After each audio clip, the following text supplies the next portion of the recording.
Pri príležitosti 50. výročia výstavby Petržalky sme si pripomenuli aj obdobie, kedy hip-hop ešte nepatril do mainstreamu a jeho domovom bolo sídlisko, kde vznikal a zároveň čerpal inšpiráciu. Medzi 4 elementy kultúry hip-hopu patrí DJing, rap, graffiti a breaking. Podujatie Terasa Jam 2023 bolo zároveň aj oslavou 50. výročia hip-hopu, ktorý je neodmysliteľnou súčasťou sídliska Petržalka.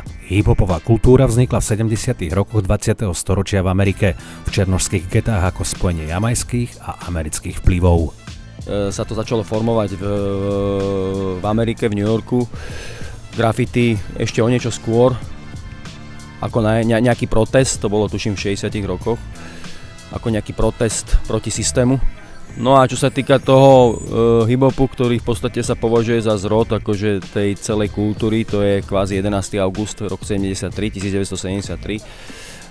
A tam to začal v podstate DJ Kool Herc, Clive Campbell, ktorý usporiadal takú, že block party. Graffiti je subkultúrna forma výtvarného prejavu, ktorá je považovaná aj za anarchistickú manifestáciu sociálnej slobody. Graffiti ako umelecký smer sa od jednoduchých fixových podpisov pretransformovalo do dynamického kreatívneho umenia, z ktorého v priebehu 90. rokov vznikla odnož graffiti street art.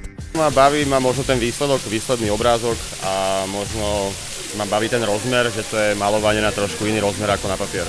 Je to také individuálne, myslím, že každého v tom graffiti baví niečo iné, takže nie je to možno také jednotvárne, že je to len nejaký adrenalín a teda tá ilegálna tvorba, ale teda má to viacej nejakých možností, čo sa dá robiť v graffiti. Tí nápisy to je moje meno, ale robím aj charaktery, väčšinou buď nejaké zvieratá, potkany, alebo nahé ženy a tak. Človek sa môže vyjadriť, môže robiť čo chce vlastne na tú stenu a je to vo veľkom, nie je to iba na papieri, takže to je to pekné asi. Graffiti komunita už dlhodobo hľadá možnosti a miesta, kde by mohla vzniknúť legálna graffiti zóna. Práve tento krytý priestor môže veľmi dobre fungovať s takýmito zásahmi lokálnej komunity.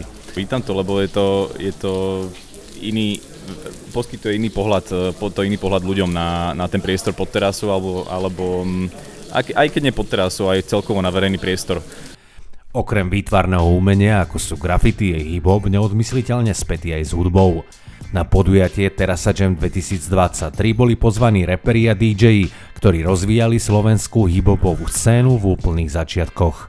Určite takéto udalosti, kde sa spájajú elementy, ktoré v podstate hip-hop obsahuje, tak to je veľmi to je super, tých mladých to baví a dojdú určite na iné myšlienky, ako niekde vystávať a robiť nejaké hlúposti. Sme s tým ako keby začali, určite aj súbežne boli nejakí chalani, ktorí sa nejak týmto spôsobom vyjadrovali alebo teda prezentovali svoje nejaké nápady a tak my sme boli asi takí najviditeľnejší a veľa ľudí sme inšpirovali. Bolo ešte v 90. rokoch, alebo ešte koncom 80.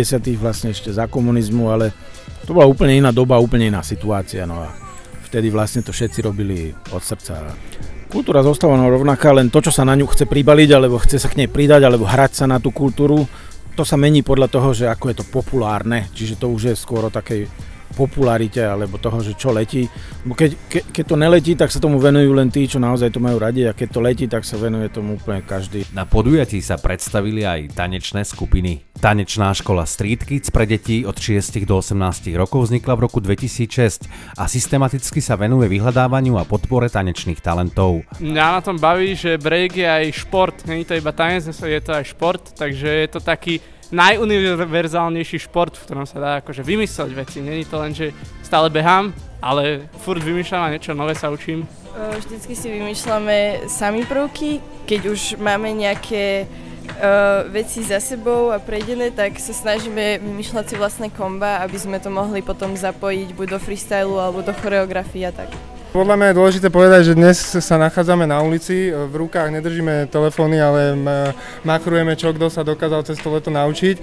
To znamená, že breakdance je jedinečná vec v tom, že naozaj sa zoskupujeme takto a vieme odložiť telefón aj všetko a vieme si porovnávať ten náš tanečný skills, je to super.